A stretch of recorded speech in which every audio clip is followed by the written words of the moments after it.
बहुत समय पूर्व जब गुरुकुल शिक्षा की प्रणाली होती थी, तब हर बालक को अपने जीवन के 25 वर्ष गुरुकुल में बिताने पड़ते थे। उस समय एक प्रचंड पंडित राधे गुप्त हुआ करते थे, जिनका गुरुकुल बहुत प्रसिद्ध था, जहां दूर दूर के राज्य के शिष्य शिक्षा प्राप्त करने आया करते थे। बात उन दिनों की है जब राधे गुप्त की उम्र ढलने लगी थी और उनकी पत्नी का देहांत हो चुका था। घर में विवाह योग्य एक कन्या थी। राधे गुप्त को हर समय उसकी चिंता सताती रहती थी। वह उसका विवाह एक योग्य व्यक्ति से करना चाहते थे, जिसके पास संपत्ति भले ना हो पर वह कर्मठ हो, जो किन्हीं भी परिस्थिति में उसकी बेटी को खुश रखे और उचित समय पर उचित निर्णय ले सके। एक दिन उनके मस्तिष्क में एक ख्याल आया और उन्होंने इस परेशानी का हल सोचा कि क्यों न वो अपने खुद के शिष्यों में से ही योग्य वर की तलाश करे। उनसे बेहतर उनकी बेटी के लिए और क्या हो सकता है। इस कार्य के लिए उन्होंने बुद्धिमान की परीक्षा लेने का निर्णय लिया और सभी शिष्यों को एकत्र किया। राधे गुप्त ने सभी से कहा कि वे एक परीक्षा आयोजित करना चाहते हैं, जिसमें सभी की बुद्धिमानी का परिचय होगा। उन्होंने सभी से कहा कि उन्हें अपनी पुत्री के विवाह की चिंता है, जिसके लिए उनके पास पर्याप्त धन नहीं है। इसलिए वे चाहते हैं कि उनके शिष्य विवाह में लगने वाली सभी सामग्री कैसे भी करके एकत्र करे। भले उसके लिए उन्हें चोरी का रास्ता चुनना पड़े, लेकिन उन्हें चोरी करता कोई भी देख ना सके। इसलिए एक शर्त का पालन सभी को करना है। अगले दिन से सभी शिष्य कार्य में जुट गए। रोजाना कोई न कोई तरह तरह की वस्तुएं चुरा कर लाता और राधा गुप्त को दे देता।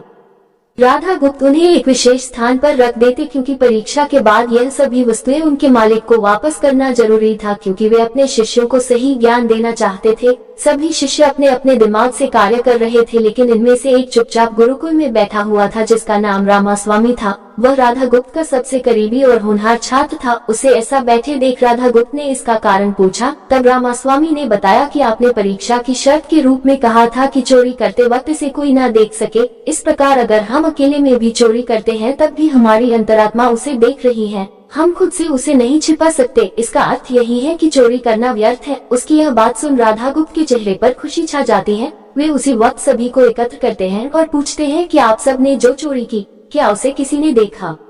सभी कहते हैं नहीं। तब राधा गुप्त कहते हैं कि क्या आप अपने अंतर्मन से भी इस चोरी को छिपा सके?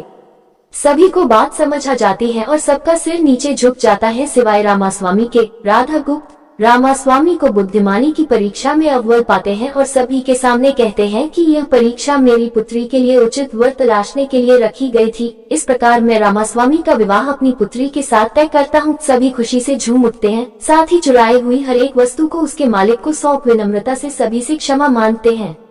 कहानी की शिक्षा। बुद्धिमानी की परीक्षा से यही शिक्षा मिलती है कि कोई भी कार्य अंतर्मन से छिपा नहीं रहता और अंतर्मन ही मनुष्य को सही राह दिखाता है। इसलिए मनुष्य को किसी भी कार्य के सही गलत के लिए अपने मन को टटोलना सबसे जरूरी है। आज मनुष्य ने अंतरात्मा की आवाज सुनना बंद कर दिया है, इसलिए ही वो गलत रास्ते पर जा रहा है। हमारी अंतरात्मा कभी हमें गलत राह नहीं दिखाती। यह जरूर है कि मन की आवाज हमें वो करने की सलाह देती है जिसे दिमाग कभी स्वीकार नहीं करता, क्योंकि दिमाग सदैव स्वहित में कार्य करता है और मन हमें सही और गलत का परिचय करवाता है। यह सही गलत का परिचय ही हमें सदैव बुराई से दूर रखता है।